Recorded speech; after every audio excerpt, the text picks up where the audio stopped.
பேரலை நேயர்களுக்கு வணக்கம். இன்றைய நமது நேர்காணலில் முன்னாள் நாடாளுமன்ற உறுப்பினர் திரு கே.சி. பழனிசாமி அவர்கள் இணைந்திருக்கிறார். சார் வணக்கம். வணக்கம் வெல்டன். அஇஅதிமுகவினுடைய டெல்லி அலுவலகத்தை பார்க்க போன எடப்பாடி பழனிசாமி அவர்களை அமித்ஷா அவர்கள் சந்திக்கணும்னு வேண்டி விரும்பி கேட்டதால ஒரு சந்திப்பு நடந்திருக்கு அப்படின்னு அதிமுகவினுடைய ஆதரவாளர்கள் பேசுறத பார்க்க முடிகிறது. வேறு ஒரு நிகழ்ச்சிக்காக போனவர் திடீரென்று ஒரு சந்திப்பு அமித்ஷாவை அப்படின்றது மாதிரிதான் செய்தியை அதிமுகவினரும் சொல்றாங்க. உண்மையிலேயே அந்த சந்திப்பு முன்னமே திட்டமிடப்பட்டதா இல்ல என்ன காரணத்திற்காக அந்த சந்திப்பு நடந்திருக்கு அப்படிங்கிற பல்வேறு விஷயங்கள் பாதியோட நிக்குது, பதில் தெரியாம. என்ன நடந்திருக்கு? இது முன்கூட்டியே திட்டமிடப்பட்ட ஒரு நிகழ்வு. சில மாதங்களுக்கு முன்பாகவே அதிமுக பாஜக கூட்டணி என்பது ஓரளவுக்கு உறுதியாகிவிட்டது. நீங்க திரு எடப்பாடி பழனிசாமி அவர்களது பல்வேறு பதில்கள்லயே பார்த்தீங்கன்னா அதனுடைய அந்த மாற்றம் தெரிந்திருக்கும். இந்த போன்று சென்ற அந்த டிசம்பர் இறுதிக்கு மேலேயே அந்த மாற்றங்கள் ஏற்பட்டிருக்கும். ஜனவரிக்கு மேல முழுமையான ஒரு மாற்றங்கள் தெரியும். இதற்கு முன்பு அமித்ஷா அவர்கள் ஒரு கட் ஆஃப் டெட்லைன் வச்சிருந்தார். மார்ச் 31க்குள்ள ஒரு இறுதி முடிவு எடுக்க வேண்டும் என்று. சோ அந்த வகையில சமீபத்திய சந்திப்புகள் நடந்திருக்கு. ஏற்கனவே திட்டமிடப்பட்ட ஒன்று அப்படின்னா யாரு திட்டமிட்ட ஒன்று? பிஜேபி திட்டமிட்ட ஒன்றா, அதிமுக திட்டமிட்ட ஒன்றா? இல்ல, இது பிஜேபி அதிமுகவோடு கூட்டணி வைத்துக் கொள்ள வேண்டும் என்று அதிக அளவுக்கு நிர்பந்தப்படுத்தினார்கள். திரு எடப்பாடி பழனிசாமி தனிப்பட்ட முறையில பார்த்தீங்கன்னா அவர் விஜயோடு கூட்டணிங்கிற அந்த ஆப்ஷன்ல தான் இருந்தாரு. ஆனா விஜய் அளவுக்கு மீறிய எதிர்பார்ப்புகள், அடுத்து திரு எடப்பாடி பழனிசாமி அவர்களோடு பயணிக்கிற மற்ற முன்னாள் அமைச்சர்களது அழுத்தங்கள். ஏன்னா அவர்கள் இப்ப அதுவும் சமீபத்துல திரு செந்தில் பாலாஜி மேல அந்த டாஸ்மாக்ல என்போர்ஸ்மெண்ட் டைரக்டரேட் ரைடு நடந்தது. அது பார்த்தீங்கன்னா செக் பீரியடுங்கிறது 2016-17 இருந்தே வருது. சோ அப்ப பல விஷயங்களால் கொடுக்கப்படுகிற அந்த அழுத்தம், அடுத்து சென்னை உயர்நீதிமன்றத்துல தேர்தல் ஆணையத்துக்கு மாற்று தலைமையை பரிசீலிக்கலாம், பேரா 15 நீங்க கன்சிடர் பண்ணலாம் என்கிற அந்த உத்தரவு, இதெல்லாம் பல சூழ்நிலைகள் ஆராய்கிற பொழுது முன்னாள் அமைச்சர்கள் அவர்களது அந்த அழுத்தம், திரு எடப்பாடி பழனிசாமி அவர்களை சுற்றி இருக்கிற பிரச்சனைகள், இப்படி ஒரு முடிவுக்கு அவர் தள்ளப்பட்டிருக்கிறார். ஆனா இருந்தாலும் கூட வருகிற தேர்தலில் திமுகவை தோற்கடிக்க வேண்டும், ஆளுகிற கட்சியாக அதிமுக உருவெடுக்க வேண்டும், திமுகவினிடத்தில் இருக்கிற அந்த கூட்டணி பலத்துக்கு சமமான ஒரு கூட்டணி பலம் தேவை என்கிற அந்த எதிர்பார்ப்பும் எல்லோரிடத்திலும் இருந்தது. அதனால இந்த கூட்டணி என்பது இன்றைக்கு இரு தரப்பிலும் பேசப்பட்டிருக்கு. அது ஓகே, புரிஞ்சுக்க முடியுது. பட் ஆனா அதிமுகவினுடைய ஆதரவாளர்களுக்கு இந்த கூட்டணி சரியான முடிவு அப்படின்னு நீங்க சொல்றீங்கன்னு நான் புரிஞ்சுக்கிறவா? நீங்க சொல்றத கடைசி கன்க்ளூட் பண்றது அப்படிதான் எனக்கு புரியுது. அதாவது நம்ம கொஞ்சம் கலை யதார்த்தத்தை பார்த்தோம்னா 2016 தனித்து நின்று அதிமுக ஜெயலலிதா அம்மா பிரச்சாரங்களிலால் அவர்கள் தலைமையில அதிமுக ஆட்சி அமைத்தது. அன்றைக்கு 40% மேல அதிமுகவுடைய வாக்கு வங்கி இருந்தது. அதே வலிமையோடு இன்றைக்கு அதிமுக இருந்தால் இந்த கூட்டணி தேவையில்லை. அப்படி ஒரு வலிமை இல்லை. அடுத்து கூட்டணிக்கு என்று வருபவர்கள் பெரிய அளவுல யாரும் இல்லை. எடப்பாடி பழனிசாமி என்ன நினைச்சாரு, திமுக பக்கம் இருந்து சில கட்சிகள் அணி மாறி வரலாம், காங்கிரஸ் மாறி வரலாம், விசிக மாறி வரலாங்கிற எதிர்பார்ப்புகள் இருந்தது. அதுவும் நடக்கிற மாதிரி தெரியல. அடுத்து பாட்டாளி கட்சி போன்றவர்கள் எல்லாம் கூட அதிமுக கூட்டணியை அவர்கள் விரும்பினாலும், ஆனால் அது பாஜகவோட சேர்ந்த அந்த என்டிஏ இணைந்ததாக இருக்க வேண்டும் என்கிற அந்த அழுத்தம். அப்ப கிட்டத்தட்ட அதிமுக தனித்து விடப்படுகிற நிலையில் தனித்து வெல்லுகிற ஆற்றல் திரு எடப்பாடி பழனிசாமி அவர்கள் தலைமையில் இன்றைக்கு அதிமுகவுக்கு எடப்பாடி பழனிசாமியால கொடுக்க முடியல. கட்சி பலமா இருக்கு. இல்ல சேர்ந்து பாஜக மாதிரியான ஒரு சுமைய வச்சுக்கிட்டே 70 சீட்டு கிட்ட ஜெயிக்க முடிஞ்ச எடப்பாடி பழனிசாமியால இந்த சட்டமன்ற தேர்தலில் பாஜக இல்லாத ஒரு ஒரு கூட்டணியை உருவாக்கி அவரால ஜெயிக்க முடியாதுன்னு சொல்றது வியப்பா இல்லையா? அதாவது அன்றைய திமுக 10 ஆண்டு காலம் எதிர்க்கட்சியாக இருந்த திமுக இன்றைக்கு 4 ஆண்டு காலத்துல 40 ஆண்டுகளுக்கு தேவையான பொருளாதார பலத்தை அவர்கள் பெருக்கிக் கொண்டிருக்கிறார்கள். அடுத்து அரசாங்கத்துடைய பொருளாதாரம் மட்டுமே வெற்றியை தீர்மானிக்காதுல்ல சார். உங்களுக்கு நல்லாவே தெரியும். நீங்க சட்டமன்றத்தையும் பார்த்திருக்கிறீங்க, நாடாளுமன்றத்தையும் பார்த்திருக்கிறீங்க. 4 ஆண்டு காலம் ஆட்சியில இருந்தா ஒரு அதிருப்தி இருக்கும்ல. அந்த அதிருப்தியை அறுவடை பண்றதுக்கு தேவையான எதிர்க்கட்சியா தானே அதிமுகவும் செயல்படுறாங்க இல்லையா? அதுதான் வர்றேன். அடுத்து பொருளாதார பலம் அவர்களுக்கு. அடுத்து அந்த அரசாங்கத்தினுடைய சில திட்டங்கள் மூலமாக சில செக்டார் பேஸ்டு, இப்ப மகளிருக்கு அந்த மாதம் 1000 ரூபாய் உதவித்தொகை, இது போல சில திட்டங்கள்ல சில குறிப்பிட்ட வாக்கு வங்கியை அவர்கள் கவர்ந்திருக்கிறாங்க. அதை வந்து நம்ம மறுக்க முடியாது.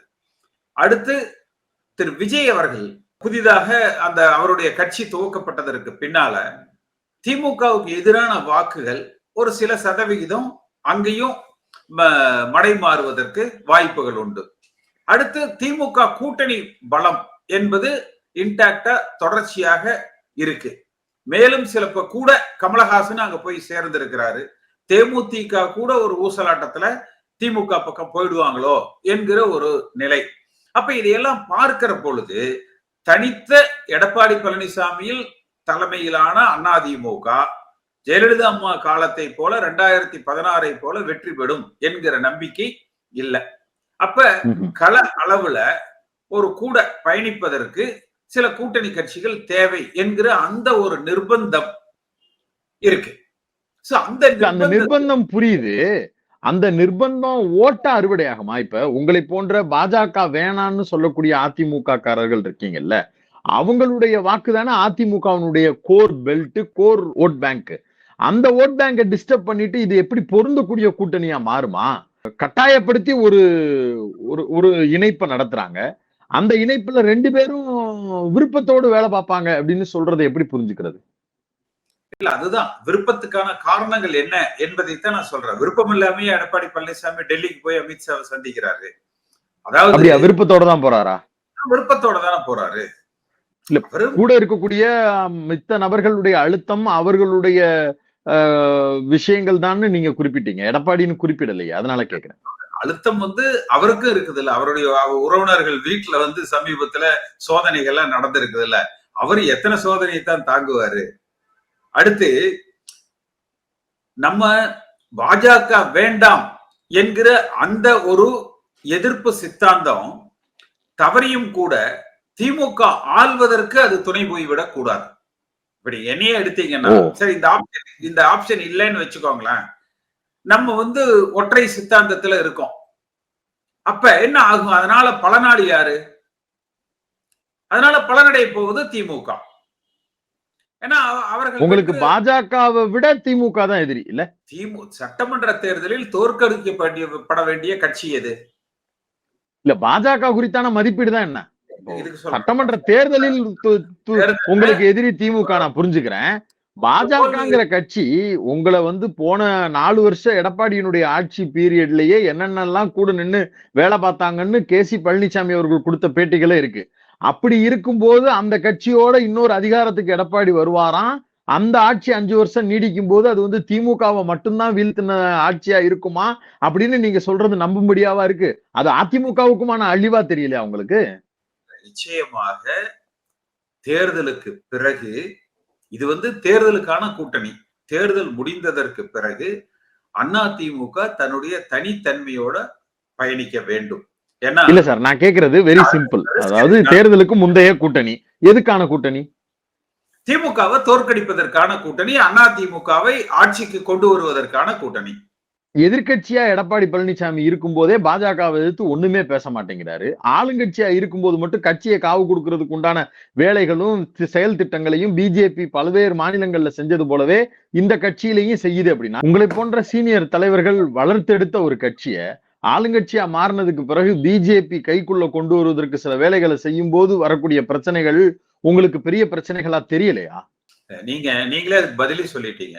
நீங்க சொல்றது ஆளுங்கட்சியாக வந்ததற்கு பிறகு. அப்ப இப்ப அதுக்குதானே கூட்டணி வைக்கிறீங்க. ஆளுங்கட்சியாக வந்து விட்டதற்கு பிறகு நடப்பத வந்ததற்கு பிறகு பேசிக்கொள்ளலாம். இப்பொழுது ஒற்றை நோக்கம் ஆளுங்கட்சியாக வரணும். இது நீங்க ஏதோ ஒரு படத்துல சொல்ற மாதிரி இருக்கு.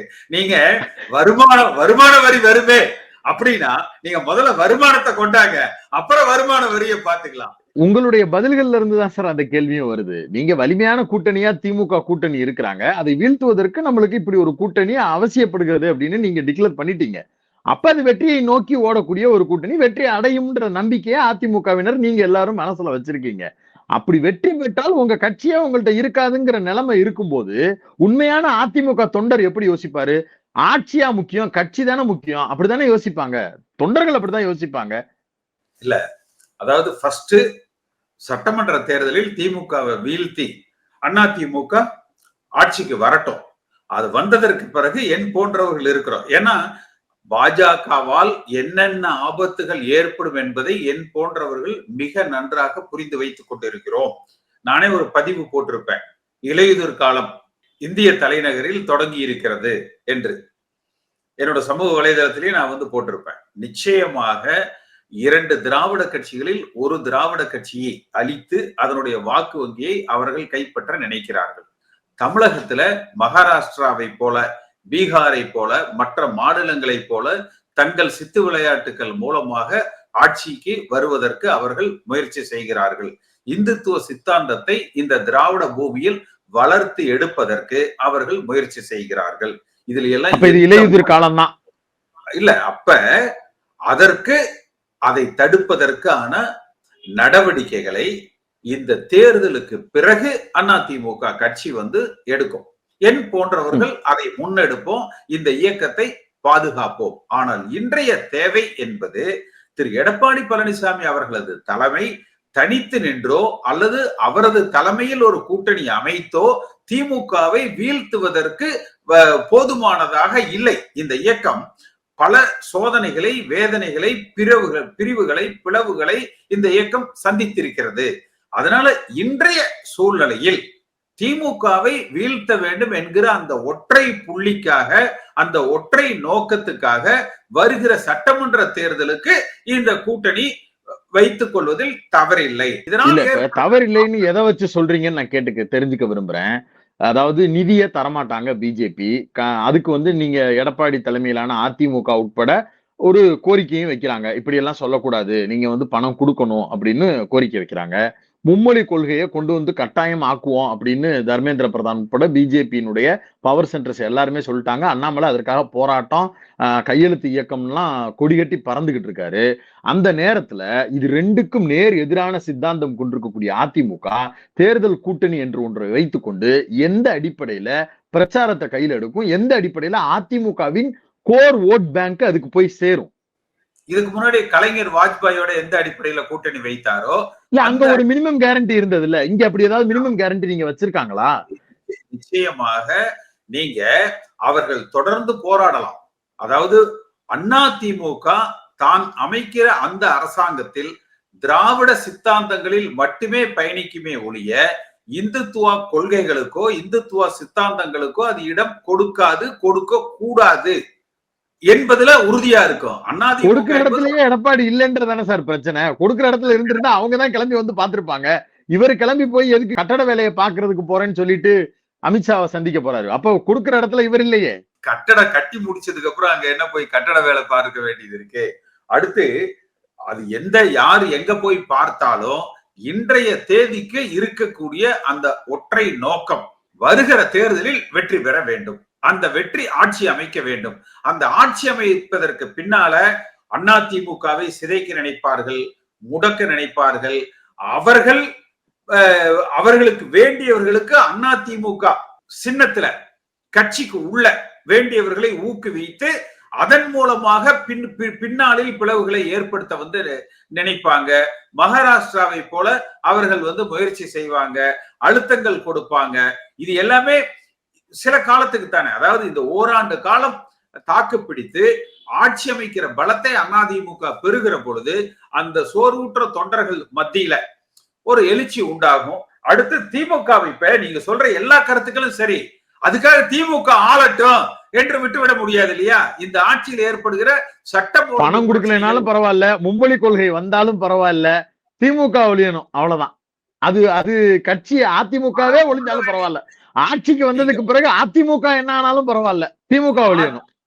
ஆட்சிக்கு வந்ததற்கு பிறகு அதிமுக எந்த சேதாரமும் ஏற்பட்டு விடாமல் தடுப்பதற்கு என் போன்றவர்கள் நிச்சயமாக பாதுகாப்பாக இருப்போம், முன்னெடுப்புகளை எழுப்போம். இன்றைக்கு நம்மள மாதிரியான குரல்களுக்கு தான் முதல் எதிர்ப்பு முதல்ல உங்களை தான் வெளியே அனுப்புறாங்க. அது ரைட், அனுப்புனாலும் பரவாயில்ல, அதை எதிர்த்து போராடுகிற வல்லமையோடு தானே நிக்கிறோம். அப்படி யாருமே இல்ல. இப்ப எடப்பாடி கிட்ட இந்த மாதிரியான உரிமை குரல்களை பேசணும்ன்றதுக்கு மாதிரியான நபர்கள் யாராவது இருக்கிறாங்களா? அலேக்கா அவரை கூட்டு போய் அமித்ஷாவோட உட்கார வைக்கக்கூடிய ஆட்கள் தான் இருக்கிறாங்க. முன்னாடி பிளைட்ல நீங்க போங்க, பின்னாடி பிளைட்ல நாங்க வர்றோம்னு பேக் பண்ணி போறாங்க. அப்படிப்பட்ட ஆட்கள் தானே கூட இருக்கிறாங்க. நீங்க உங்களை மாதிரி நபர்கள் கூட இருந்தா தான் அந்த கேள்வியே வரப்போறது இல்லையே. உங்களெல்லாம் ஈஸியா கையெழுத்து போட்டு அனுப்பிடுறாங்களே. அதாவது நீங்க முனுசாமியை தான் சொல்றீங்க, அது போன்ற போலியான சித்தாந்தவாதி அல்ல நானு. நிச்சயமாக இந்த இயக்கத்தினுடைய எதிர்காலத்துக்கு இன்றைய முடிவுல தவறில்லை. ஆனால் இதுல பின்னாடி எதிர்காலத்துல நிறைய விலை அதிகம் கொடுக்க வேண்டியது வரும் நீங்க சொல்றீங்க, எடுத்துக்கவா? நிறைய ஆபத்துகள் இதை சூழ்ந்திருக்கிறது. அந்த ஆபத்துகளை எதிர்கொள்வதற்கு கட்சியினுடைய தொண்டர்கள், கட்சி என் போன்றவர்கள் நிச்சயமாக தேர்தலுக்கு பிறகு இந்த இயக்கத்தை பாதுகாக்கிற பாதுகாப்பு அரணாக இருப்போம். நீங்க சொன்னீங்க இல்லையா, இன்றைக்கு நிதி பெற வேண்டியது ஆளுகிற திமுகவினுடைய கடமை. இன்றைக்கு மத்திய அரசாங்கத்தோடு நீங்க போராடி வாங்குறீங்களா, வாதாடி வாங்குறீங்களா, இல்ல அது புரிஞ்சுக்கிறேன் சார். அது அவங்களும் கோரிக்கை வைக்கணும், அவங்கதான் அதுக்கு முதல்ல நின்னு போராடணும் அப்படிங்கறத மறுக்கல. மாறா இப்ப நீங்க கூட்டணி வைக்க போய் பணம் கொடுக்க வேண்டிய இடத்துல இருக்கக்கூடிய கட்சியோட கூட்டணி வைக்க போறீங்கல்ல, அந்த நேரத்துல நான் நம்மளோட கூட்டணி வைக்கிறேன், அப்படி நீங்க எனக்கு அந்த பணத்தை ரிலீஸ் பண்ணி தமிழ்நாட்டுக்கு நான் வாங்கி கொடுத்ததா எனக்கு கிளைம் ஆச்சுன்னா, கூடுதலா ஒரு 15 தொகுதி 20 தொகுதியை நம்மளால ஜெயிக்க முடியும். என் பேரை சொல்லியே நாம் எடப்பாடி அவர்கள் வைத்த கோரிக்கையால், அதிமுகவின் அழுத்தத்தால் இந்த பணம் விடுதலை செய்யப்படுகிறதுன்னு சொல்லி கொடுத்தீங்கன்னா, நம்மளுக்கு எலெக்ஷன்லயும் அது ஒரு வேல்யூவா இருக்கும்னு சொல்லி நம்ம வாங்கிட்டோம்னா இமேஜ் இன்னும் கொஞ்சம் பில்ட் ஆகும்ல. இப்ப எம்ஜிஆர் மாதிரியான ஒரு பிம்பம் போல எடப்பாடிக்கு ஒரு பிம்பம் கிடைக்கும்ல, அதிமுகவுக்கு ஒரு பெரிய பிம்பம் கிடைக்கும்ல.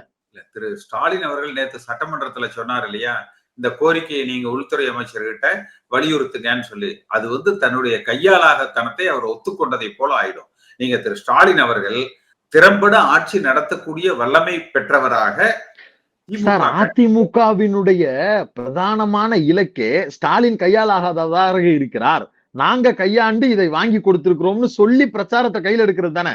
அப்படி ஒரு வாய்ப்பு அமைய பெற்றும் போது நீங்க வாங்கியிருக்க வேண்டியதானே. அது அதிமுக ஆட்சிக்கு வரும்போது வாங்கி பாருங்க, ஸ்டாலின் மேல முடியல, அதிமுக வாங்கிடுச்சுன்னு நிரூபிச்சுக்குவாங்க. கூட்டணி வைக்கும் போது அப்படி பண்ணா ஓட்டு இன்னும் அதிகமா கிடைக்குமே. இந்த நிதி நெருக்கடி நீங்க அடிமைன்னு சொன்னாலும் கூட அதிமுக ஆட்சியில் இருக்கிற பொழுது இந்த நெருக்கடி இல்ல. அதிமுக ஆட்சிக்கு வந்ததற்கு பிறகு மத்தியில பெற வேண்டிய அந்த உதவிகளை எல்லாம் பெற்று பாருங்க, திமுக காலத்துல இதெல்லாம் அவர்களால கையால் ஆகல, இன்றைக்கு அதிமுக அதை பெற்று விட்டதுன்னு அன்றைக்கு நிரூபித்தால் போதும். ஆனா ஓட்டு சேகரிக்க வரும்போது ஒரு நம்பகத்தன்மை பாஜகவோடு வருவதற்கு எடப்பாடிக்கு தேவைப்படும்ல. அப்படி ஒரு வாய்ப்பு அமையல இல்ல, அதுதானே கேள்வி. தேவையான அளவுக்கு கெட்ட பேரை இந்த அரசாங்கம் ஏற்படுத்தி வச்சிருக்கிறாங்க. அது சட்டம் ஒழுங்கு ஆகட்டும். பட் இந்த சட்டம் ஒழுங்கு ஒரு பிரச்சனையே போதும் இந்த அரசாங்கம் வீழ்த்தப்படுவதற்கு. இன்றைக்கு ஒரு வார பத்திரிகை, இன்று வெளிவந்த ஒரு வார பத்திரிகையில பார்த்தீங்கன்னா, ஒரு பக்கத்துக்கு இந்த மாதத்தில் நடைபெற்ற கொலைகள் அப்படின்னு சொல்லி ஒரு பட்டியல் போட்டிருப்பாங்க. ஒரு 30-40 கொலைகளை. இது எந்த ஒரு அரசாங்க காலத்திலையும் தமிழ்நாடு முழுக்க எந்த இடத்துலயும் கொலையே நடக்கலன்னு நம்ம சொல்ல முடியாது. ஆனால் அந்த அளவுக்கு இது மிக அதிகமாக இருக்கு என்பதுதான் இந்த அரசாங்கத்தால் பார்க்கப்படுகிறது. இந்த அரசாங்கத்துல சட்டம் ஒழுங்கு எப்படி அந்த 2006 to 2011 ஆட்சி காலத்துல கலைஞர் இருக்கிற பொழுது திமுகவுக்கு ஒரு மிகப்பெரிய அவப்பெயர் காவல்துறையால் ஏற்பட்டதோ, அந்த அவப்பெயர் இன்றைக்கு இந்த அரசாங்கத்துக்கு ஏற்பட்டு கொண்டிருக்கிறது. அதனால இந்த அரசாங்கத்துக்கு இருக்கிற அந்த எதிரான வாக்குகளுக்கு ஒரு வலிமையான கூட்டணி கட்டமைப்போடு தேர்தலை எதிர்கொண்டாலே வெற்றி பெற்றுவிடும். இப்ப இன்னொரு கேள்வி என்ன வருதுன்னா, அண்ணாமலை அதிமுகவுடனான கூட்டணி குறித்து மிக கடுமையான ஒரு வாதத்தை முன் வச்சுக்கிட்டே இருந்தாரு.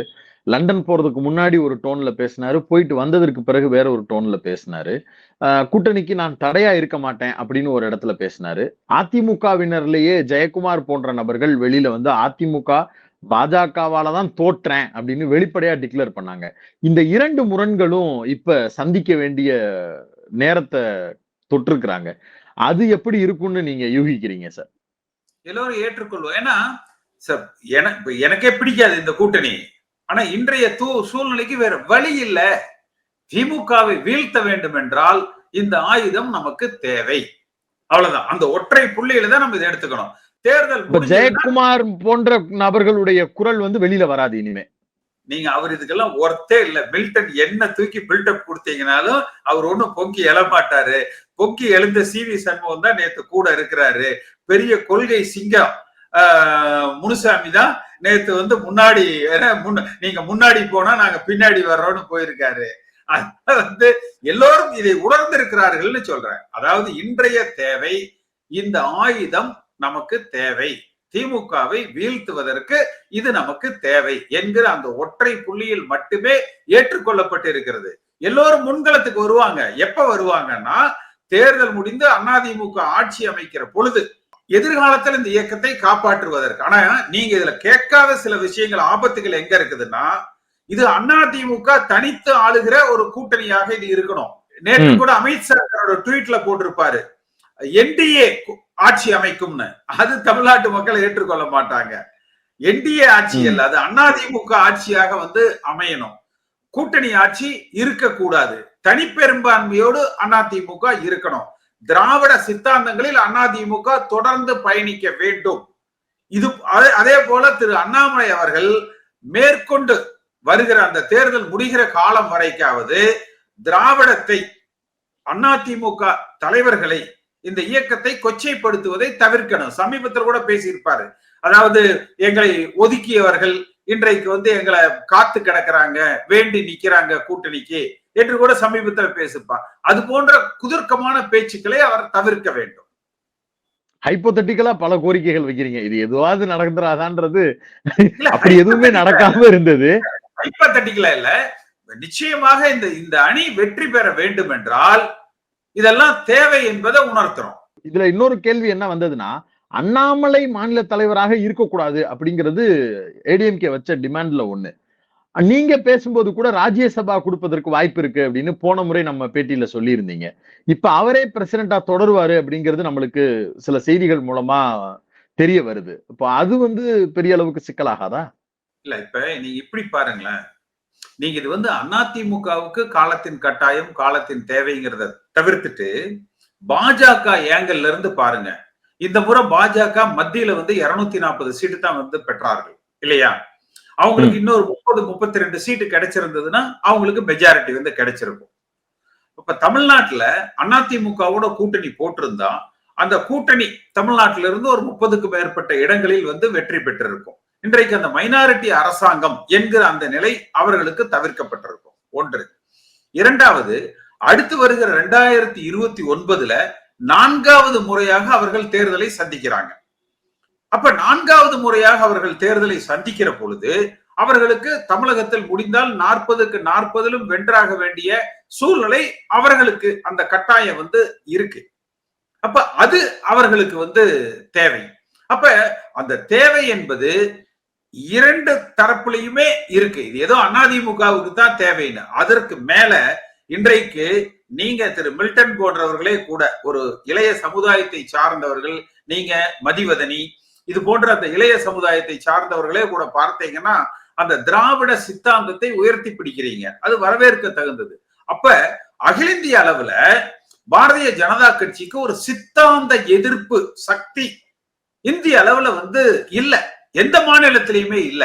ஆனால் அது தெற்கே இருந்து, தமிழகத்திலே இருந்து மதவாத சித்தாந்தங்களுக்கு எதிராக திராவிட சித்தாந்தங்கள் அகில இந்திய அளவுல முன்னெடுப்பு செய்கிற பொழுது, அப்ப அது இந்திய அளவில் பாஜகவுக்கு ஒரு மாற்று சித்தாந்தம் முன்னெடுக்கப்படுகிறது பல மாநிலங்களில், பல மாநில முதல்வர்களால். அப்ப அதை அவர்கள் இது எந்த பலத்துல செய்ய முடியுது? மத்திய மாநிலத்தை ஆளுகிற கட்சி திமுக என்கிற அந்த ஒரு பலம் அவர்களிடத்துல, அதிகார பலம் அவர்களிடத்துல இருக்கு.